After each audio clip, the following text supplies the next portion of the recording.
Thank you so much. It's my great honor and pleasure to be this year's Thomas Orr Memorial Lecture.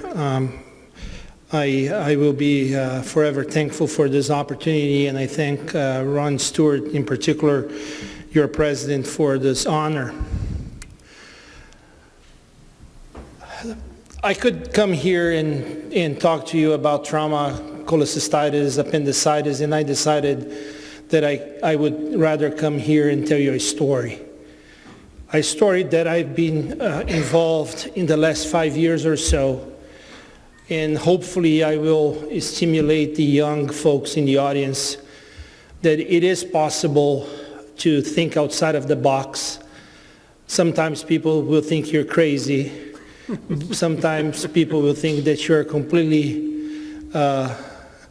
losing it, but in reality, there is always a way to do good surgical investigation. And I decided to talk to you today about the vagus nerve. We don't talk about the vagus nerve enough in surgery anymore, but when I was a young resident almost 30 years ago, we used to operate on the vagus nerve all the time, and that's been a lost art. The vagus nerve is also known as the wandering nerve. As you know, it carries parasympathetic nerve fibers to the heart, to the lungs, and branches into the enteric nervous system, supplying parasympathetic fibers to abdominal organs. There are a number of clinical applications being recognized and used as it relates to vagal nerve stimulation to treat refractory epilepsy, even depression, postoperative ileus, and congestive heart failure. It was not until about 12 or 15 years ago that a neurosurgeon who is an excellent surgical scientist named Kevin Tracy, who works out of Long Island, who put out this concept in Nature of the parasympathetic nervous system, particularly the vagus nerve, being responsible for the control of our immune system. That was definitely 15 years ago an out-of-the-box concept, and one that people rarely understood. But according to Kevin, he defined this as a cholinergic anti-inflammatory pathway. The vagus nerve would act on an alpha-7 nicotinic receptor on the surface of inflammatory cells, particularly splenic macrophages, and will modulate the ability of those cells to respond to insults. And vagal nerve stimulation would, in fact, modulate the inflammatory response and would decrease the activation of those cells, leading to decreased local and systemic inflammation. This is a revolutionary concept that was out there for several years. Nobody paid too much attention, but very important in many of the surgical paradigms that we deal today in our surgical ICUs very, very frequently. And according to Kevin, the vagus nerve, through branches that go to the spleen, would signal to those macrophages to be downregulated after an insult.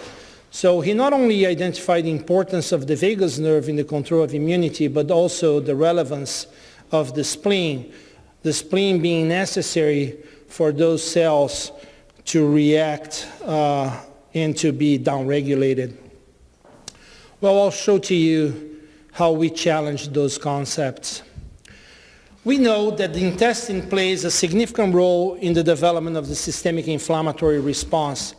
And it's amazing to remember how we thought about multiple organ failure 20 years ago or 15 years ago, when the focus was in the liver and everything was about Kupffer cells and inflammatory mediators made up in the liver and the spleen.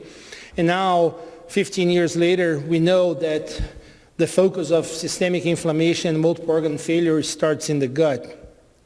And we know that systemic inflammation leads to distant organ injury, multi-organ failure, and death. And our understanding of the gut's role in causing systemic inflammation has really evolved and developed in the past several years. This is a paper that I had the opportunity to publish with Dave Hoyt and others in San Diego, and I want you to focus on the figure in the middle. These are gut specimens from rats that underwent hemorrhagic shock. They were resuscitated by different means, but this in the center is our standard of care, right? Somebody comes to the trauma center in shock, gets lactated ringers during transport, gets lactated ringers in the trauma bay, and then maybe gets blood and FFP these days. But this is what happens with the intestinal mucosa of an animal that undergoes a significant period of hypotension prior to resuscitation. So you see this complete destruction of the intestinal mucosa compared to sham animals.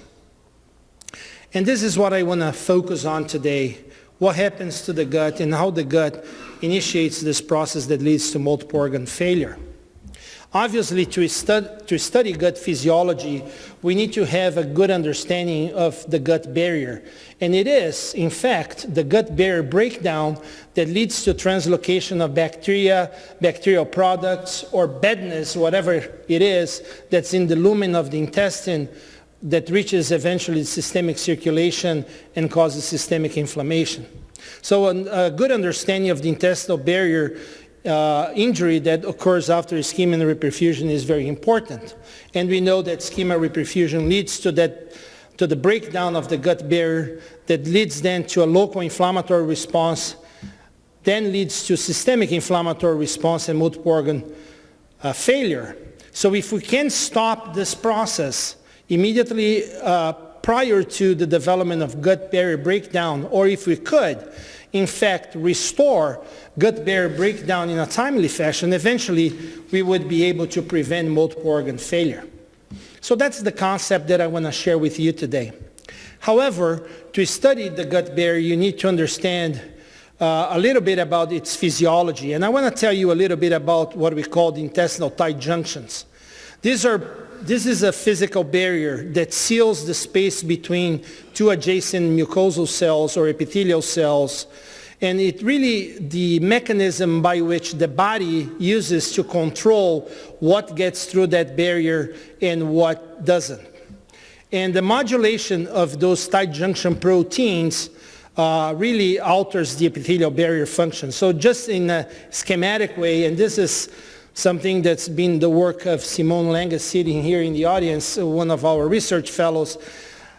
The cells, they live close to each other, and those tight junction proteins keep that gate closed. There are several other layers in the intestinal wall, as you know, and the submucosal plexus has two other cell populations that are very important. Glia cells, we'll talk a little bit about them, and neurons. And this is where the vagus nerve comes into play.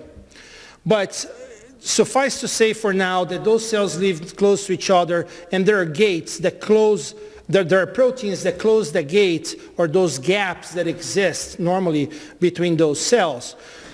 When there is ischemia and reperfusion, that barrier is compromised. There is loss of those tight junction proteins, and whatever is in the lumen of the intestine may pass through those cells and somehow reach the systemic circulation, either through a venous return mechanism or through a lymphatic mechanism. So this is schematically how it works. These are bad things that are in the lumen of the intestine. These are two examples of tight junction proteins, occludin and ZO1. They control that gate when they are functional, and they are attached to the actin cytoskeleton of epithelial cells. So when those bad things try to get through, they don't, because the gate's closed. However, if you have an insult, and that leads to the release of inflammatory mediators such as ischemia and reperfusion, major burns, hemorrhagic shock, superior mesenteric artery occlusion, etc. Those proteins, they are dysfunctional, the gate opens, and the badness gets through those gates. So this is more or less how it works. So therefore, the restoration of that barrier may require not only the replacement of the epithelial cells, but also the involvement of the enteric nervous system. So here is an example of what happens. This is data on the confocal microscopy of one of those tight junction proteins, occluding, and this is sham animals. And you see each of those holes is a cell, and the cells are next to each other, and there is no gap between those cells. And when you burn the animal, so after a burn insult, you see a complete destruction of the normal architecture of the intestine. And losing that apposition of cells, those gates are open, and through this area of injury, anything can go through.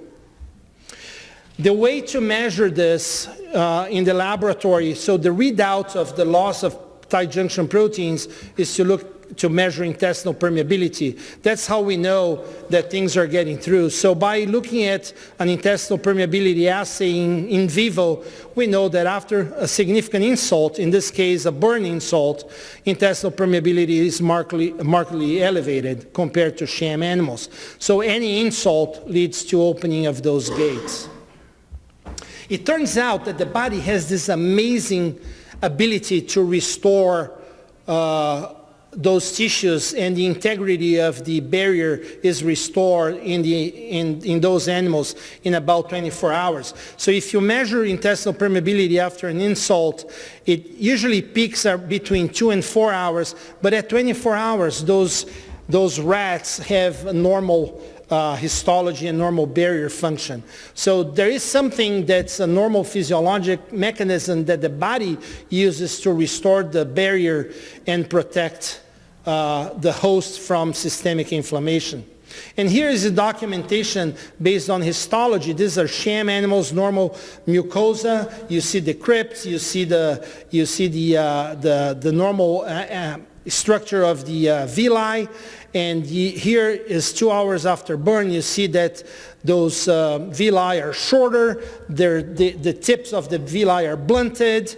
And here is 4 hours, 6 hours. They basically don't exist. But by 24 hours later, the villi are restored. Well, to do this kind of research and to do this documentation, you've got to sacrifice hundreds and hundreds of animals at any time point. And the side advantage of doing research and working with very smart PhDs is that you may develop some technology that avoids sacrificing that many animals. So we came up with a molecular imaging strategy that we use to assess intestinal dysfunction and barrier breakdown in animals using a near-infrared imaging technology. I call this black box with nothing but a potent camera that takes pictures in animals that glow in the dark. I call it my rat CT scan or rat MRI or rat PET scan, whatever you call it, but gives me the ability to use the same animal, put in the black box at 2 hours, at 4 hours, at 6 hours, at 24 hours, like we do with patients with repeated scans or PET scans or MRIs, instead of killing 1,000 animals to do this research. And here's what shows. As I told you, those intestinal injuries, they peak between 4 and 6 hours, and these are the images in those animals that go inside the black box, and we take a picture of them. So if you use the right dye inside the gut with this near-infrared technology, you see these hot zones, and by 24 to 48 hours, those hot zones are gone, which documents the histology findings, or confirm the histology findings that I just showed to you. So this is all normal physiology. And to make sure that we are measuring what we want to measure, we harvest the intestines of those animals and put the intestines in the black box and took a picture. And here you see those hot zones demonstrating where the dye is, demonstrating diseased mucosa that then gets restored later on. So with this in mind and this background in mind, we ask a very simple question. If you need intact mucosa and you need the enteric nervous system to help with this physiology, is it possible that if we stimulate the vagal nerve, we will be able to decrease intestinal barrier failure after injury, just like Kevin Tracy postulated that it would be possible to modulate inflammation systemically and to modulate the immune response after injury. So really, thinking outside of the box, an application of a technology that already exists that could benefit trauma patients or shock patients, patients after injury. And in fact, this is what happens. In this figure here, you have sham animals. Here you have burn animals, and this is gut injury score, so based on histology. As I showed you, significant gut epithelial injury after burns. If you stimulate the vagal nerve in those animals, you see a marked decrease in the destruction of the normal structure of the normal anatomy in the intestine. And the functional readout is intestinal permeability. Here you have injury with significant increased permeability.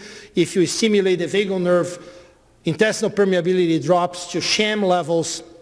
On the other hand, if you cut the vagal nerve, if you do an abdominal vagotomy and you stimulate the vagal nerve in the neck, that protective effect is lost, which is a way to document that in fact is through a vagal-mediated mechanism that the protective effects are being observed. And so this is very important because it documents that an intact vagal nerve is important for the restoration of the intestinal epithelium after injury. And here's the histology to document it. Sham animals, burn animals, significant destruction of the mucosal barrier. If you stimulate the vagal nerve, this looks very much like sham animals. And if you cut the vagal nerve at the diaphragm, you don't see that protective effect, documenting the importance of an intact vagal.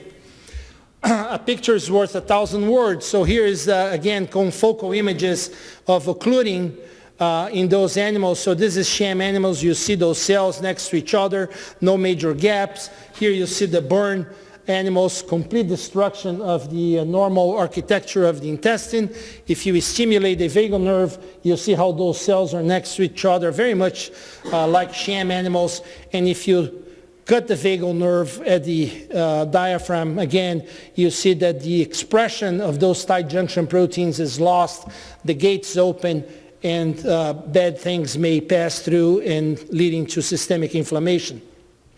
So after this initial set of experiments that we use as a proof of concept, we try to understand how the signal from the vagal nerve affects the restoration of the barrier. So what are really the pathways by which this anti-inflammatory effect occurs? And we came across this cell population that's called the Enteroglia cells. This is a very interesting cell population. They are very similar to astrocytes of the central nervous system. And we know that astrocytes are important protecting against brain inflammation. There are two things about the cells that are unique. One, they express a protein that's called GFAP. So if the cell expresses that protein, I can measure cell activation by measuring that protein. So it gives us an opportunity to look at these cells in the intestine in detail. And the second characteristic that's very interesting, Enteroglia cells, they produce a substance that's called GSNO. And GSNO is known by pediatric surgeons and investigators that work with necrotizing enterocolitis to be a very important mediator that modulates gut barrier function and intestinal inflammation. So it seems that there is enough evidence out there that suggests that Enteroglia cells are important in restoring intestinal barrier. So we focused on Enteroglia cells, and in fact, this is probably one of those mechanisms that the body uses to restore the integrity of the barrier after an insult. So it's a physiologic mechanism. So as you can see here, if you, the animal that's burned has some increase in the activation of Enteroglia cells, but if you stimulate the vagal nerve, you can augment the activation of Enteroglia cells and perhaps speed up the restoration of the gut barrier. So Enteroglia cells are important, and vagal nerve stimulation may activate those cells more than the original insult does in a physiologic way, and therefore you can increase the speed by which the barrier may be restored. So we went back to our black box and created these animals that are genetically modified, and basically using luminescence, we added a molecule of luciferase that's expressed under the control of the GFAP promoter. So every time you stimulate an enteroglia cell, because now you have a molecule of luciferase, those cells and those animals will glow. So again, using this technology, we were able to measure how much the enteroglia cells are activated after injury and after vagal nerve stimulation. And here is just to show to you, after severe burn, this physiologic mechanism is already activated, and if you stimulate the vagal nerve alone, you also increase the activation of enteroglia cells. So here the idea is that putting the two together may help even further the restoration of that barrier. Well, I told you that now we have not only a way to measure how those cells are activated, but also I told you that those cells make this thing called GSNO that's involved in restoring intestines of neonates and who have necrotizing enterocolitis. So we said, well, instead of stimulating the vagus nerve, which is probably not a feasible thing to do in trauma patients, you know, you think you're going to crash your car, then you start massaging your vagal nerve. It doesn't work that way. But we know that GSNO is produced by those cells. So we said, hey, maybe if we inject this, we can skip the vagal nerve stimulation and go to the end product of what vagal nerve stimulation does and see what happens in the barrier. So the idea is that enteroglia activation is important. It produces GSNO, and in fact, GSNO is what improves gut barrier integrity. So he said, let's inject this stuff instead of stimulating the vagal nerve. And it's so amazing to see that the results are exactly the same that we observed with vagal nerve stimulation. If you burn the animal, you see a lot of intestinal permeability going on. If you inject GSNO, you markedly decrease intestinal permeability. So there is this protective effect, and it's produced by enteroglia cells. And here is the histology to confirm normal intestine, destroyed intestine, burns plus the GSNO looks much like sham animals. So here we are moving from a out-of-the-box idea, a proof of concept, into perhaps a clinical application by developing pharmacological targets.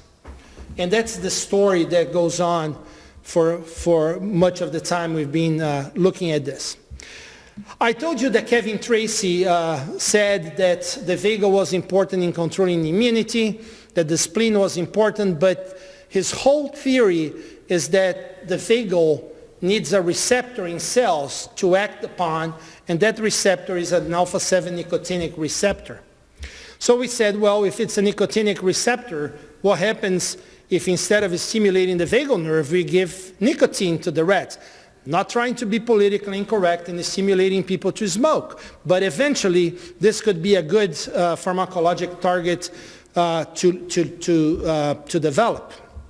And it's interesting that when we look at the presence of the alpha-7 nicotinic receptor in the GI tract, we find it in the mucosa, we find it in the submucosa, and we find it in the muscularis. So there are a number of cells that carry this receptor, and that's why the enteric nervous system is so important. And when we do the overlap between the staining for the receptor and the staining for the enteroglia cells, you see that they almost wrap up around each other.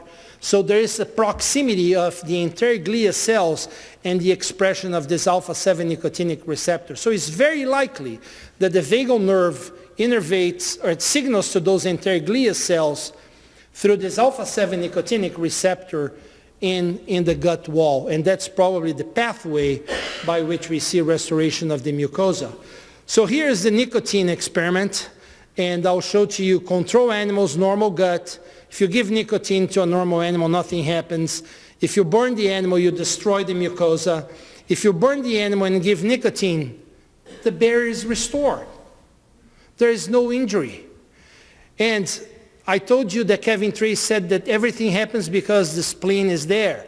So I said, well, let's take the spleen out because we are looking at the GI tract, but the spleen is sort of on the side, and we remove the spleen. And in this model, the spleen is not important. So this is not about what happens in macrophages in the spleen and systemic inflammation. This is a local, direct effect of the vagal nerve on cells that reside in the intestinal wall that are signaled through the vagal stimulation to restore the integrity of the intestinal barrier. And here you see gut injury score. If you burn the animal, lots of injury, and if you give the animal nicotine, little injury. And here is the physiologic readout or intestinal permeability. So basically, compared to sham, if you give those animals nicotine with or without the spleen, doesn't matter.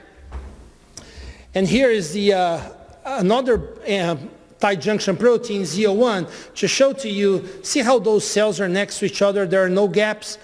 When there is injury, those gaps, see the distance between those two cells, they start to open, and you can measure it in a confocal microscope as measurement of the paracellular space, which is a measure of intestinal permeability as well. If you give those animals nicotine, you see that those gaps do not exist.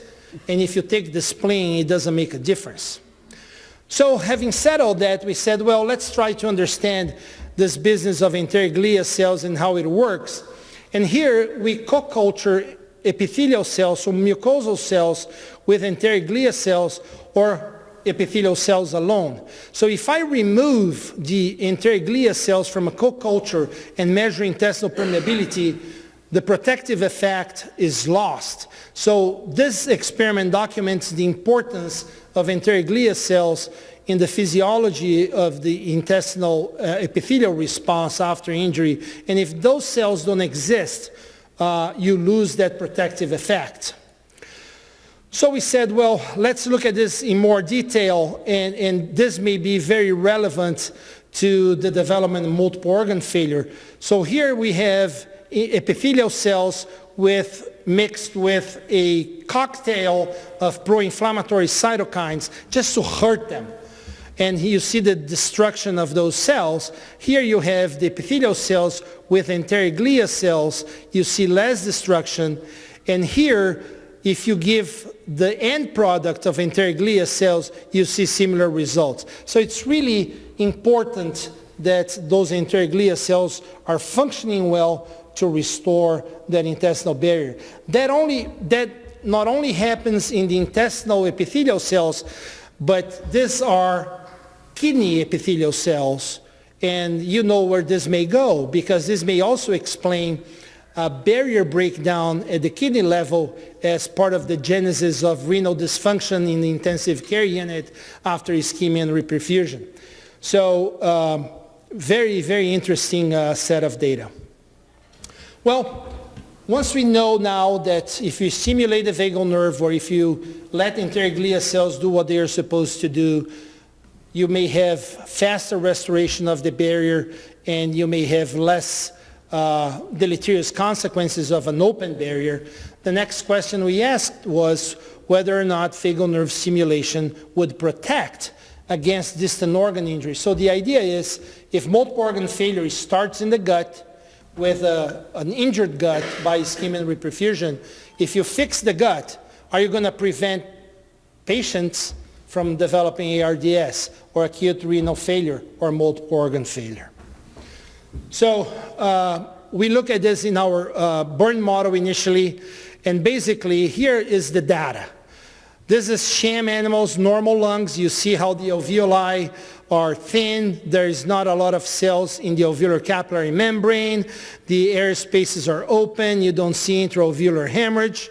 When you burn the animal, and this is 30% surface area burn, 24 hours later, this is how their lungs look like. Very similar to human ARDS. You see lots of infiltration of inflammatory cells. The alveolar capillary membrane is thickened. You see intraalveolar hemorrhage. This stuff inside the alveoli is all protein. It's called hyaline membranes, very characteristic of ARDS. If you perform vagal nerve stimulation in this burn model, you see that the lungs of those animals look very much like sham animals. And if you cut the vagal nerve in the abdomen, that protective effect is lost. So again, vagal nerve stimulation is not only protecting the gut, but is also protecting end organ injury or end organ dysfunction, in this case in the lungs. Now, if I remove the alpha-7 receptor by using knockout animals, these animals don't carry that receptor. As you can see here, the protective effect is lost. So again, the alpha-7 receptors are not only important in the gut, but they are important in the lungs as well. And here is infiltration of neutrophils measured by myeloperoxidase, and you see all those brown cells are all neutrophils. If you stimulate the vagal nerve, there is less infiltration of those cells, and if you cut the vagal nerve, those cells are there, so your protection is lost. And this is, again, the knockout animals. As you can see, if you burn the animal and do vagal nerve stimulation, but they don't carry the receptor, that protective effect is lost as well. So we decided to look a little bit into mechanisms, and again, we genetically modify those animals because we know the inflammatory pathway or the NF-kappa B pathway is important. So we harvest lungs of those animals that we use, that we perform vagal nerve stimulation. So here's the born animal showing that there is tremendous signal reflecting the activation of the inflammatory pathway in the lung. If you do vagal nerve stimulation, inflammation in the lung is markedly decreased by a decrease in the NF-kappa B pathway. And if you cut the vagal nerve, there is lots of inflammation going on in the lung. So now we understand what the vagal nerve stimulation does, and perhaps they're starting to understand some of the mechanisms by which it works in the lungs. So the conclusion of this set of experiments is that lung protection will occur through a vagal-mediated mechanism that has to first fix the insult in the intestine, and by restoring the normal barrier in the intestine will then avoid or decrease the incidence of ARDS. Whereas if you cut the vagal nerve at the abdominal cavity level, that protection is no longer there and you have lung injury. So it's a very different concept, and we call it the vagal lung-gut axis. Well, everything I told you was done in a burn model, and we've done this in hemorrhagic shock as well. And this is just a little bit of data on the hemorrhagic shock. So hemorrhagic shock animals have tremendous inflammation in the gut, and that's why our patients eventually develop ARDS. And here is the significant modulation of inflammation in the gut after vagal nerve stimulation, in the lung after vagal nerve stimulation. Here's the vagotomy data again. The thing is that everything I told you is done prior to the insult. So if I stimulate the vagal nerve and then I do the insult, it works. So we said, well, to have clinical relevance, what if vagal nerve stimulation is performed after the initial insult? And here we were looking at a pharmacologic window to get into the business of drug development and taking this to clinical trials. So from concept to clinical trials.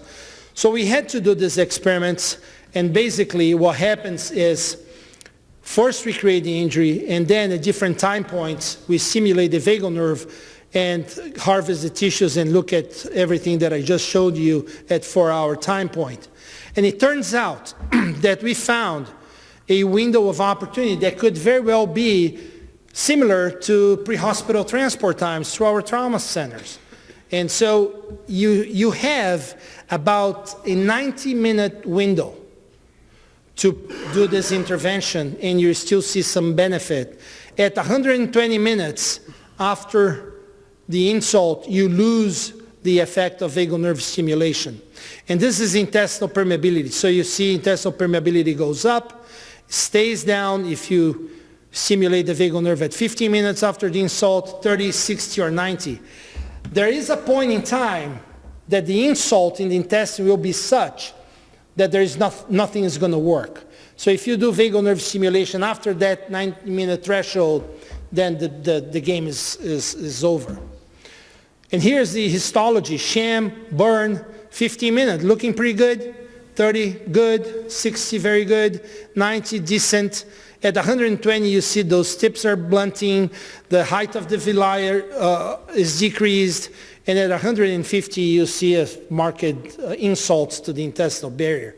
So we were very excited about this pharmacologic window, and we determined that the amount of inflammation by measured TNF in the intestines itself was also downregulated, perhaps suggesting that the vagal nerve stimulation actually decreases local inflammation, restores the barrier, and then decreases systemic inflammation. And this window, this pharmacologic window, would give us an opportunity to look at therapeutic targets for clinical trials.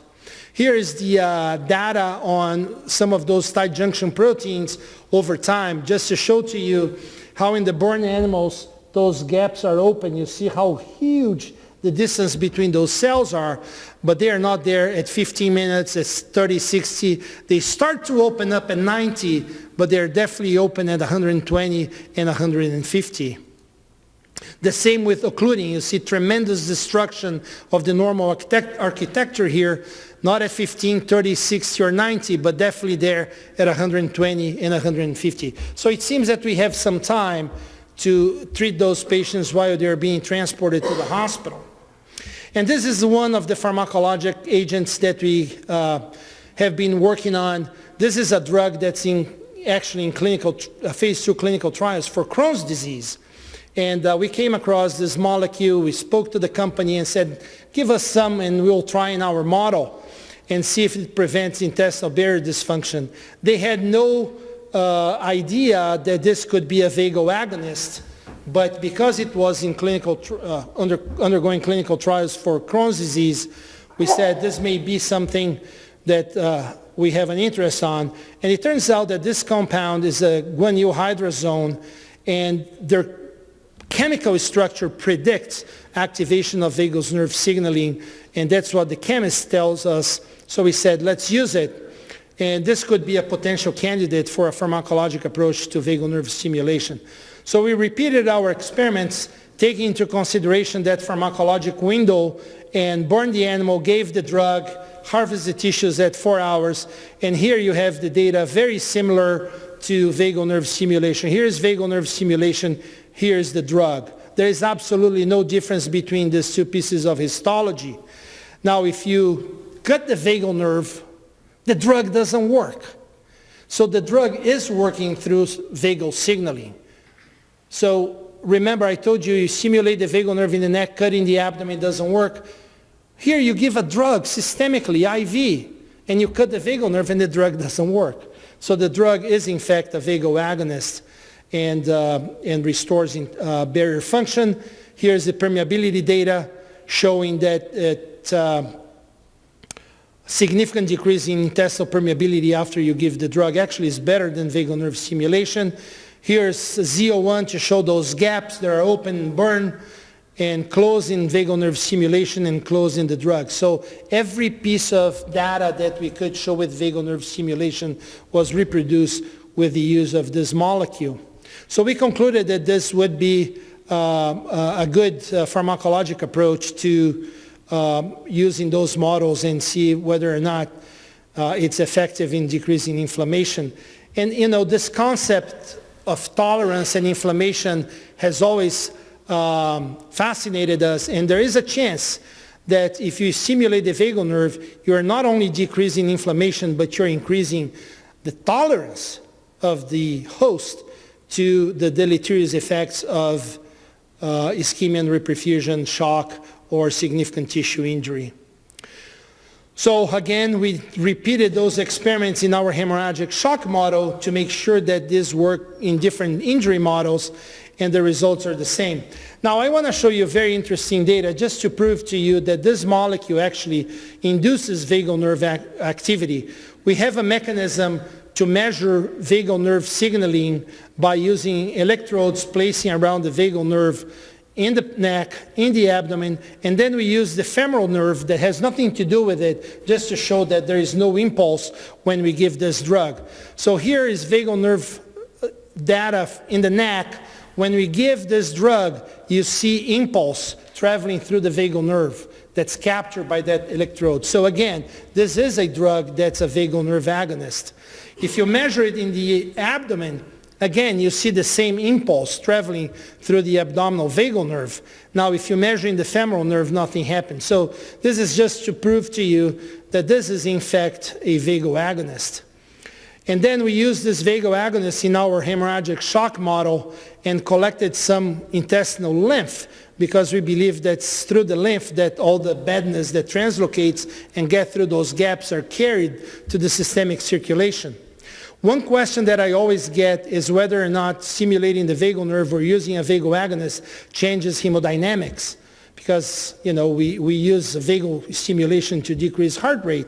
Well, here is mean arterial pressure data. Here's when the animals go into shock. This is when they recover. Whether they recover by getting fluid or fluid plus the drug, there is absolutely no difference. And there is a mild decrease in heart rate, but not significant enough to lead to hemodynamic instability in those animals. So I don't think this compound, by stimulating the vagal nerve, will lead to deleterious consequences in the hemodynamic status of patients. Here's again the histology sham animals, hemorrhagic shock, destruction of the barrier, hemorrhagic shock with the drug, very similar to sham animals. And it turns out that when we look at the lymph of those animals, the major difference was related to a downregulation of oxidative burst of neutrophils.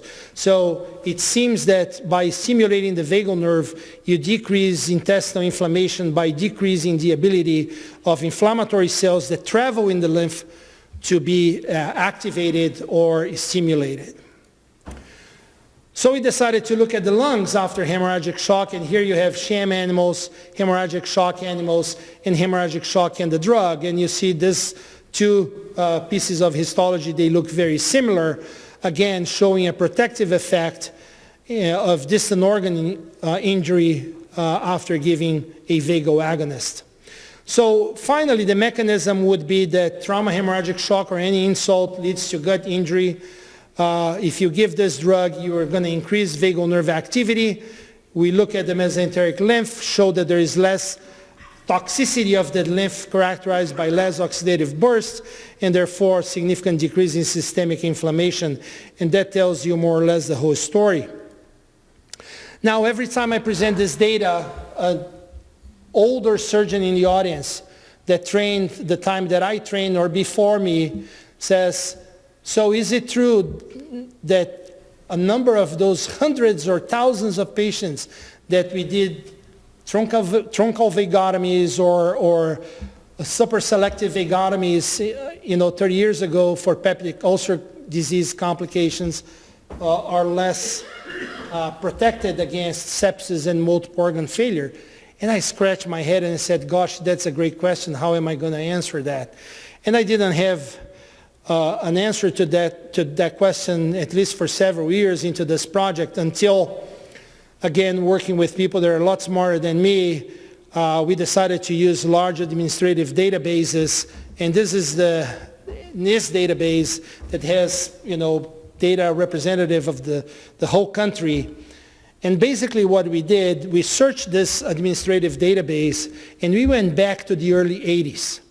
And we look at a subset of patients that were in the hospital, admitted for trauma, had a vagotomy during their hospital stay for likely complications of upper GI bleed and peptic ulcer disease. We found 56 of those patients and we matched them with 115 controls from the same database.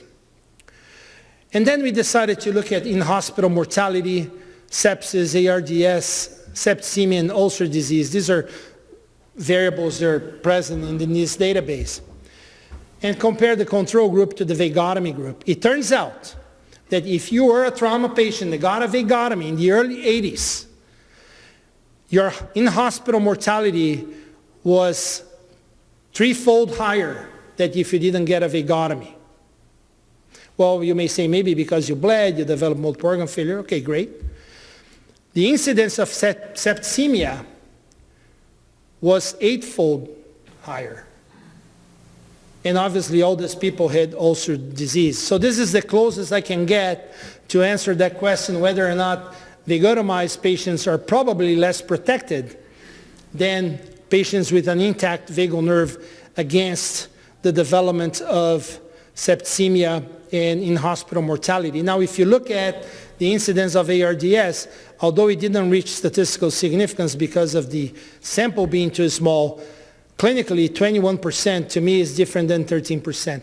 But anyway, this is the closest we can get in answering that question. So in conclusion, I hope that I showed to you that eventually a crazy idea may take you somewhere. The nervous system may control immunity. The gut is the motor of organ failure. Strategies to prevent or speed up the recovery of the gut mucosa may prevent distant organ failure in the lung, in the kidneys, etc. And that by increasing vagal nerve output may be an important adjunct in the early management of severely injured patients. I want to recognize the importance of the team. This is obviously not my work, but it's the work of a number of people that day in and day out, they try to be creative and think outside of the box in the Division of Trauma's Basic Science Laboratory. Thank you so much for your time and for your attention.